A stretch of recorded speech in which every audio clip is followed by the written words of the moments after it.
Hey guys, welcome back to my channel. আমি নয়ন চলে এসেছি তোমাদের সাথে নিউ একটা ব্লগ নিয়ে। তো আজকে হচ্ছে সোবরাত। তো সোবরাতে সকালবেলা উঠি, এবার আমার কাজ হচ্ছে সব জামাকাপড় পাট করছি, পাট টাট করে নিই। এবার মা রান্না করছে, ওখানে রান্না টান্না করে নিই। আর দেখি চলো আর কী কী কাজ থাকে করবো। এইখানে হচ্ছে জামা কাপড় পরে আছে দেখতে পাচ্ছ, আর জামা কাপড় এতগুলো পাট করা হয়ে গেছে অলরেডি। এবার এইগুলোকে পাট করাগুলোকে সাইড করবো। তার আগে এই যে আমার কোকো রোজ দুজনে হচ্ছে মারপিট করছে, ওদের পরিষ্কার করে দিয়ে বাবা চলে গেল হচ্ছে নোংরা ফেলতে। আর ঘরটা ঝাড় দেবো এবার, বুঝলে তো, ঘরটার পুরো ঝাড়টা দিয়ে মোছামুছি হবে। তো ভিডিওতে কথা বলছিলাম তোমাদের সাথে, কিন্তু আমার কোকো রোজও তোমাদের সাথে কথা বলতে চায়। কোকো, ও কোকো রোজ বলো, উয়া উয়া উয়া, মিডু মিডু, উয়া উয়া করতে করতে ওর হয়ে গেছে। আর কিছু করার নেই, এই কথাগুলো বলতে শিখেছে, আর কিছু বলতে শেখেনি। খুব বদমাস, তুমি খুব বদমাস তো।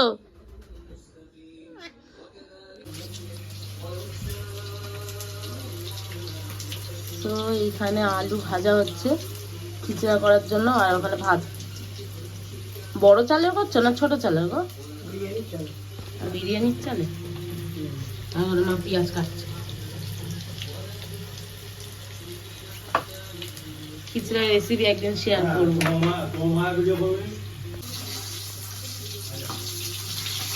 জাফরানি রং দিয়ে আলুগুলো ভালোভাবে ভেজে ভাজছে মা।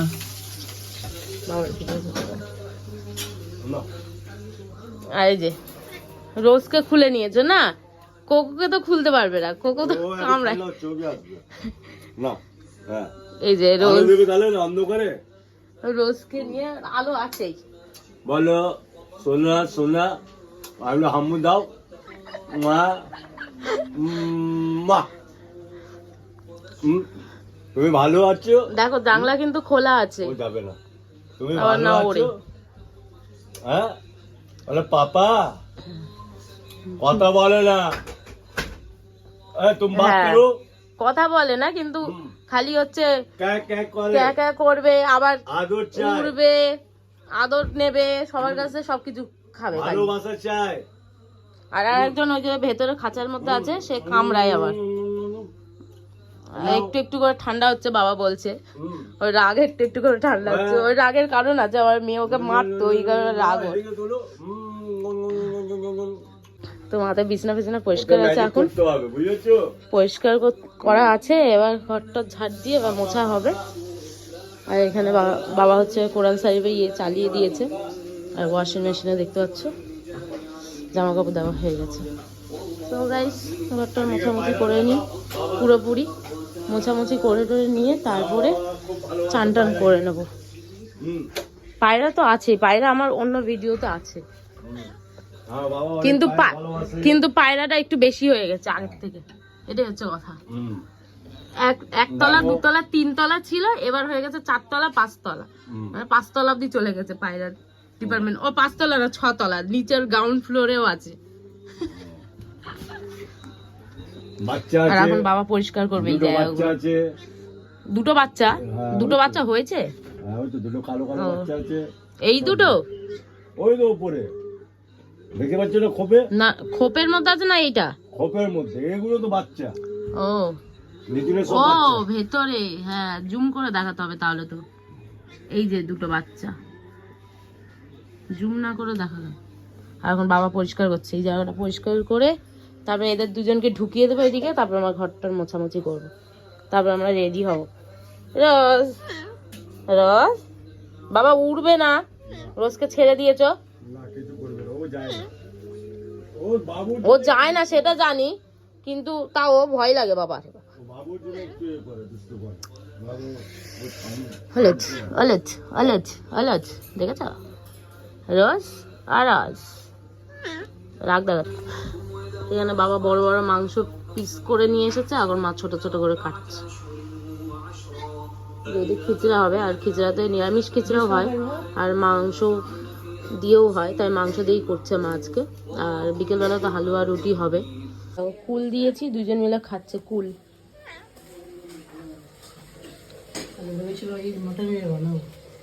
কি খিচড়া? মাটনের? মাটনের খিচড়ি কি তো। আমি এখন টেস্ট করব, টেস্ট করার জন্য মা দিচ্ছে। ব্যাস ওটাই দাও, আর দিও না মা। কাই দিচ্ছি, কাই খেলে তাহলে তো বুঝতে পারবে। দেখো ওতে আলুটা দেওয়া হয় না, খালি কষানো মাংসটা থাকে। তো চলো বেশ টেস্ট করা যাক। আলু নেব না, আমি বলছি। প্রচণ্ড গরম,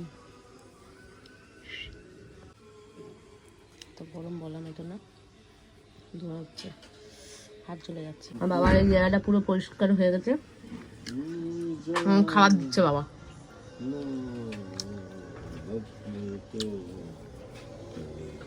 জায়গাটা পুরো পরিষ্কার করে দিয়েছে।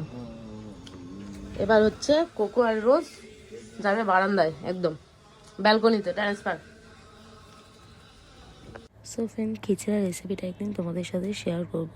তো এখানে ফার্স্টে দেখছো ভাতগুলো মা লম্বা চালের ভাত চাল নিয়ে নিয়েছিল, তো সেটারই ভাত বানিয়ে ভাতগুলো ভালোভাবে দেওয়ার আগে কিন্তু ঘি দিয়ে দিয়েছিল, তারপরে ভাতগুলো দিচ্ছে। আর এখানে দেখো বিরিয়ানির মশলা দিয়ে দিল, আর মা আরও ক্যামেরা যাতে আসে তার জন্য মা কিন্তু এগিয়ে দিল আলু জাফরানি রং বানিয়ে রেখেছিল সেটা, ছোলার ডাল দিল। এবার দেখতে পাচ্ছ তো ছোলার ডালগুলো সেদ্ধ করে রেখে দিয়েছিল মা। তো পুরোপুরি বিরিয়ানি যেমনভাবে পুরোপুরি রেডি করা হয়, পুরো সাজিয়ে গুছিয়ে তেমনভাবে কিন্তু খিচড়াও রেডি করা হয়, না হলে তো হবে না। তাই তো এখানে দেখতে পাচ্ছ ছোলার ডাল দেওয়ার পরে আলুগুলো দিয়ে দিল, আর তারপরেই কিন্তু কষা মাংসগুলোও দিয়ে নেবে। সব আলুগুলো দিয়ে নিল, তো জাফরানি রং দিয়ে ভালোভাবে সেদ্ধ করে নেওয়ার পরেই কিন্তু আলুগুলোকে ভেজে নিলে এইভাবে কালারটা আসে, পুরো লাল লাল ধরনের। তারপরে দেখতে পাচ্ছ মাংসগুলো কষা কষা মাংস পুরোপুরি দিয়ে দিল মা। তো কষা কষা ভালোভাবে কষিয়ে নিয়ে মাংসগুলোকে দিতে হবে, যাতে মাংসগুলো সেদ্ধও হয়ে যায়। তো সেইভাবে মা মাংস দিয়ে করলো। অনেক সময় আলু দিয়েও তোমরা করতে পারবে, অনেক সময় কিন্তু মাংস দিয়েও করতে পারবে। তো খিচড়া মাংস দিয়েও হয়, আলু দিয়েও হয়, তো যেরকম ইচ্ছে তোমরা করে খেতে পারো, কোনো অসুবিধা নেই। তো এইভাবে তার উপরে যতটা বাকি চাল ছিল সেই চালগুলো মা দিয়ে দিল, ভালোভাবে প্লেন করে ভালোভাবে দিয়ে দিল। আর আমাকে দিচ্ছিল যে বলছিল নুন আছে কিনা সেটা একবার দেখে নাও। তো চালে নুন হয়েছে কিনা সেটা দেখার জন্যই মা আমাকে কিন্তু চাল দিল, মানে ভাতটা দিল। তো ভাতে নুন হয়েছে কিনা সেটা দেখার জন্যই। তো এই যে ভাতগুলো ভালোভাবে প্লেন করে নিচ্ছে দেখতে পাচ্ছ। এর প্লেন করার পরেই কিন্তু এই জাফরানি রং বলো, বিরিয়ানি মশলা বলো আবার থেকে দেবে। হ্যাঁ, এটাতে একটা জিনিস আছে, সেটা হচ্ছে পেঁয়াজ পড়ে না। যেমন বিরিয়ানির ওপরে পেঁয়াজ পড়ে, তো এটাতে কিন্তু পেঁয়াজ পড়ে না। তো এই দেখো বিরিয়ানি মশলাগুলো দিয়ে নিল, মিঠা আতর দিয়ে দিবে, তার সাথে হচ্ছে জাফরানির রংটাও দিয়ে দেবে, ঠিক আছে। তো এইভাবে রং টং দিয়ে নিল, দেওয়ার পরে ঘি দিয়ে নিল, তারপর ব্যাস এটা হচ্ছে পুরোপুরি রেডি। এবার হচ্ছে এটাকে ভালোভাবে চাপা দিয়ে কিন্তু এটা বসিয়ে দেবে, ব্যাস। ঘরটার মোছা কমপ্লিট, আর এখন যাচ্ছি আমি ছাদে। তো ছাদে কেন যাচ্ছি সেটা বলছি। যেহেতু জামা কাপড় কয়েকটা মেলে দেওয়া আছে, সেইগুলোই নিতে যাচ্ছি ছাদে। তো চলো গাইস নিয়ে আসি।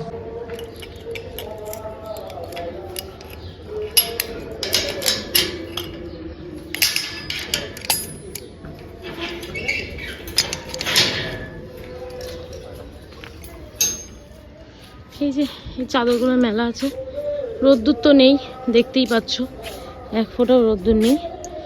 চাবিটা রেখে দিই এখানে, রোদ্দুর নেই দেখতেই পাচ্ছ, কিন্তু এই কটা জামা কাপড় মেলা আছে, কয়েকটা কভার মেলা আছে, নিয়ে এবার যাব। কভারগুলো নিয়ে ছাদটার অবস্থা প্রচণ্ড খারাপ, প্রোমোটাররা ঠিক করে রাখিনি। আর দেখতে পাচ্ছ ঘাস হয়ে আছে, এই ঘাসে পা দিতে আমার একদম পছন্দ না। কি করবো বলো, পা দিতেই হলো ছাদে। তো চাদরগুলো এবার তুলে নিয়ে সব ওইদিকে ঘুরি খেলছে ওই ছাদেতে বাচ্চাগুলো। চলো গাইস দাঁড়াও, ছাদের কাপড় তো তুলবোই, তার আগে ভিউটা দাও। এই হচ্ছে আমাদের ভিউ। ওখানে একটা বিল্ডিং তৈরি হচ্ছে, ওইদিকে একটা বিল্ডিং তৈরি হচ্ছে, আর মাঝখানে পুকুরটা পড়ে গেছে। এই সাইডেও ঘিরে রেখেছে, এই সাইডে স্কুল এটা, তো এই সাইডটা ঘিরে রেখেছে, এই সাইডেও একটা প্রজেক্ট তৈরি করবে, তো কবে হবে জানি না, তোই হবে। এই সব তুলে তুলে যাব নিচে। পুরো মুখটা কালো কালো লাগছে, কিছু করার নেই, পুরো মুখটা খারাপ হয়ে গেছে, মানে পুরো মুখের অবস্থাটা প্রচণ্ড খারাপ। অনেক দিন ধরেই অনেক কিছু করছি না, ফেসিয়াল না কিছু। আর ফেসিয়াল আমি খুব কমই করি, বাট মুখের ক্রিম টিরিম লাগাই, কিন্তু এমনিতেও যেইগুলো হয় যেমন হচ্ছে ফেস প্যাক, ফেস মাস্ক এইসব লাগাই একটুখানি, সেইগুলোও লাগাচ্ছি না। অনেক হয়ে গেছে, অনেক দিন। বুড়ো দেখো, বুড়ো তুলিনি অনেক দিন ধরে হচ্ছে, তো তার জন্য মুখের অবস্থা এই, কিন্তু তুলতে হবে যেহেতু। তো কালকেও রোজা আছে, তো তারপরের দিন আমি গিয়ে সব কিছু করে নেব, কারণ রমজানের পরে আর কিছু করতে পারবো না তাই। তো তার জন্যই আমি কি করব, কালকে রোজা আছে যেহেতু, আমি রোজা রাখিনি, মা রেখেছে, আর কালকেও নিশ্চয়ই রাখবে, কারণ দুটো রোজা রাখতেই হয়, তো কালকেও রোজা রাখবে। আর ওইদিকে আমার মেয়ে আর তারা তো ওই ফুপুর বাড়িতে আছে, তো ফুপুর বাড়ি থেকে কালকে আমি মেয়েকে নিয়ে চলে আসবো। যদি তারা না আসে তো তারা আসবে না, কিন্তু মেয়েকে নিয়ে চলে আসবো, যেহেতু পরের দিন থেকে স্কুল, কালকে স্কুল ছুটি দিয়েছে শোভরাতের জন্য। তো চলো গাইস, এখন চাদরটা তুলে নিয়ে এবার চান টান করে রেডি হয়ে এবার নতুন জামা কাপড় পরা যাক। তো নতুন জামা কাপড়, তো আমাদের আউটফিটটা দেখার জন্য একটু ওয়েট করো, কিন্তু ভিডিওটা স্কিপ করো না, তাহলে কিন্তু দেখতে পাবে না অবশ্যই। আর যেহেতু নিয়াজের জিনিস টিনিস বানানোর আছে, মানে হালুয়া রুটি এইসব বানানোর আছে, তো তার জন্য আমাদের কিন্তু চান টান করেই করতে হবে, নাহলে করতে পারবো না। তো চান টান করে করবো, তো কাপড়গুলো তোলা যাক এবার, নিচে যাওয়া যাক। সো গাইস, চান টান করে বেরিয়ে গেলাম, আর এই হচ্ছে আমার ড্রেস, সেটা পুরো ক্যামজাম করে গেছে আমার মেয়ে। নতুন ওড়না নিতে বারণ করলো মা, বললো আটা মাখবে, তুমি এখন ওড়না নিও না। তো পুরোনো ওড়নাই গায়ে নিয়ে নিলাম, আর যেমন আটা মাখার আছে, তো আজানো স্টার্ট হয়ে গেছে, মাথায় কাপড়টা এইভাবে নিয়ে নিলাম। তো চলো, এখন হচ্ছে আটাটা মাখবো, আর মা ওইদিকে সুজি করছে, যেহেতু হালুয়া হবে, হালুয়া রুটি, তো তার জন্য আমি রুটির জন্য আটা মাখবো, আর মা হচ্ছে হালুয়া বানাচ্ছে এখন। তো চলো গাইস, স্টার্ট করা যায়, এবার আটা মাখার পালা। ময়দা দিচ্ছ নাকি? না না, তাও তেল দেবে একটুখানি। তো এখন দোস্তি রুটি হবে, রুটি হওয়ার জন্য তার জন্য আটার সাথে এই যে চিনি আর নুন আর তেল মিশিয়ে নিয়ে তারপরে আটাটাকে মাখবো, দোস্তি রুটি। তো দোস্তি রুটিটা দেখাবো তোমাদের যে কিভাবে বানায় দোস্তি রুটি। তো চলো গাইস, মাখা যাক। এদিকে সুজি করছে, আমি দেখো আটার জন্য কমতি এনেছি, দেখো নাও।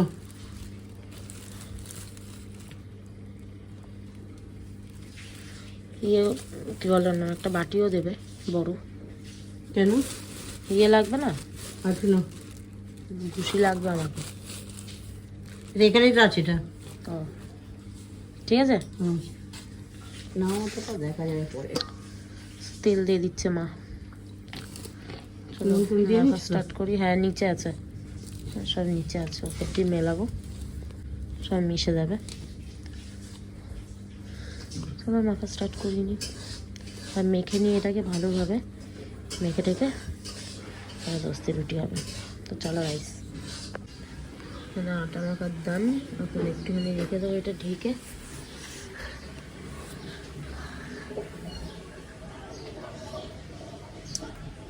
আর এখানে মায়ের সুজিও করা হয়ে গেছে, আমি কাজে কিশমিশ দিচ্ছি,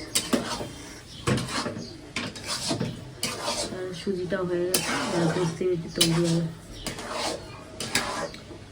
এখানে দেখতে পাচ্ছ আটার লেচি করে নিয়েছি, এবার আটা লেচির মধ্যে আমরা কিন্তু ডালদার দিকে তার উপর দিয়ে আর একটা লেচি দেবো, যাতে না ওই কাজটা দেওয়া।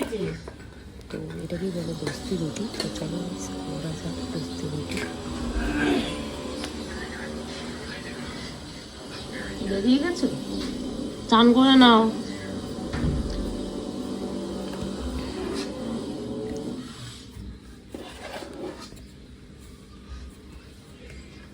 বাবা হালুয়া পিসছে, হালুয়া পেশার কাজে লেগেছে বাবা। এদিকে আমি দোস্তি রুটি বানাচ্ছি আর মা শেখছে। এই যে দেখছো দোস্তি রুটিটা বেলা হয়ে গেছে, আর এই দেখো দুটো জয়েন্ট করা রুটিটাকেই বলে দোস্তি রুটি। এটা যখন সেঁকে নেবে, সেঁকে নেওয়ার পর কিন্তু এই দুটো রুটিকে আলাদা করে দেওয়া হবে। তো সেঁকে নেওয়ার পরেই কিন্তু এটা হবে। এই দেখো মা রোজা রেখেছে, তার জন্য এইগুলো রোজা রেখেছে, তাই রোজার জিনিসগুলো কাটতে বলবো। ফল সব আঙুরগুলো পচে গেছে তো।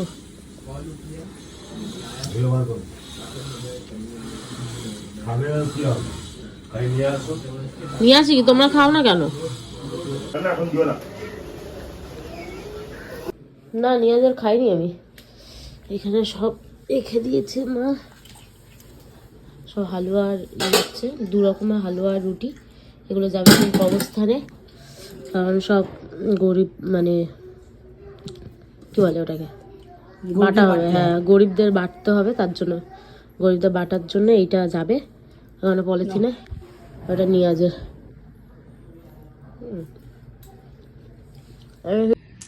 মোরালিতে কখন গেছিলে তুমি? হ্যাঁ মোরালিতে কখন গেছিলে? মলালি? হ্যাঁ মলালি তো কখন গেছিলাম? এই তো খুচরো ওখান থেকেই তো নিয়ে আসো। ও হ্যাঁ হ্যাঁ, আমার বর আমাকে বসিয়ে দিয়েছিল, তার জন্য নিয়ে।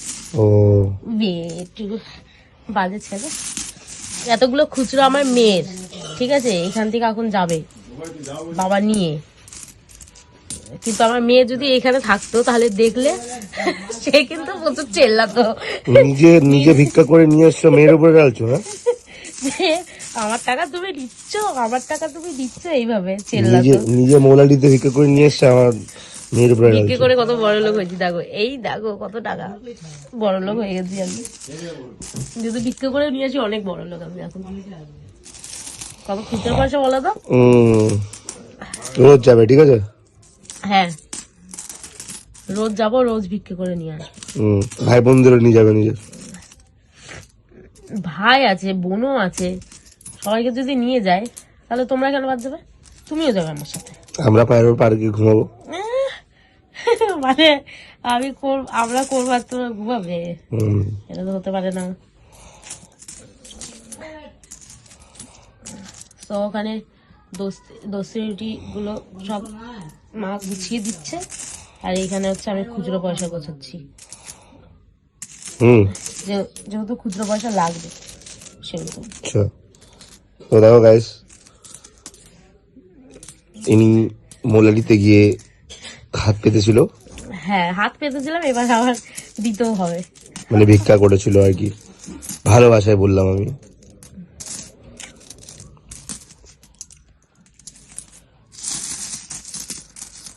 কত খুশি এত টাকা দেখে। যখন নামাজ পড়তে, তো চলো গাইস নামাজটা পড়ে নেবো, তার জন্য অজু করে আসবো, তারপরে নামাজ পড়তে যাব পাশের বাড়ি। যেহেতু আমি অতটা নামাজ জানি না, তার জন্য পাশের বাড়িতে গিয়ে পড়বো। চলো গাইস যাওয়া যাক। সো গাইস নামাজ পড়ে চলে এলাম, আর দেখতে পাচ্ছ এই স্কার্ফটা নিয়ে নিয়েছিলাম, কারণ ওড়নাগুলো হয় না আমার এইরকমভাবে জোড়ানো থাকলেও খুলে যায় বারবার। তো তার জন্য আমি ওড়নাটা রেখে নামাজ পড়ে চলে এলাম। তো এখন বিছানাটা একটু গোছাবো, বিছানার প্রচণ্ড অবস্থা খারাপ, তোমাদের দেখিয়ে দিই। বিছানাটা গুছিয়ে নিয়ে তারপর ভালোভাবে গুছিয়ে গেছে রাখবো, কারণ রাত 1টার সময় আবার নামাজ আছে। তো এখন বাজে 9টা, রাত 1টার সময় আবার নামাজ আছে, ওই নামাজটা পড়তে হবে। তারপর আবার সকাল 4টের সময় এরকম নামাজ আছে, তো সেটা পড়তে হবে। তো চলো গাইস এখন আমি গুছিয়ে নিই, এগুলো গুছিয়ে গেছে নিয়ে তারপর তোমাদের দেখাই আগে, দাঁড়াও তোমাদের দেখাই আগে যে বিছানাটার অবস্থাটা কি। এই অবস্থা আমার বিছনায়। আর তোমার দাদা ভাইয়ের তো কথা শুনলেই, এই বিছনায় বসে বসে আমি কয়েনগুলো নিয়েছিলাম তো আমার মেয়ের জন্য, যেহেতু মেয়ের খুঁটিতে আছে। তো ওই কয়েনগুলো যাবে হচ্ছে যাদের কাছে বাটবে, গরিবদের কাছে খাবার বাটা হয় তো আজকের দিনে, তো তাদেরকে কয়েনও দিতে হয়, ঠিক আছে, মানে কিছু কিছু টাকাও দিতে হয়। তার জন্য আমি কয়েনগুলো সব নিয়েছি। কয়েনগুলো আমার মেয়ের খুঁটি থেকে নিয়েছে। আমার মেয়ে দেখলে কিন্তু খুব বললামই তখনই, আমার মেয়ে দেখলে আমার মেয়ে বলতো। তো এই জায়গাটা দেখো, বিছানার অবস্থাটা এই, তোমার দাদাভাই এরকম অবস্থা করে রেখে দিয়েছিল। তো এখন বিছানাটা চেঞ্জ করব, মানে বিছানার চাদর তো কালকেই চেঞ্জ করেছি রাত্রেবেলা, তো ওর ভিডিও আমি তোমাদের দিতে পারবো না। সো ফ্রেন্ডস, দেখতে পাচ্ছ এই হচ্ছে আমার বিছানা পরিষ্কার করে নিয়েছি। এবার আমি একটু রেস্ট নেব। আর কিছু করার নেই বাবা, রেস্ট না নিলে আমি পাচ্ছি না, ওই কারণে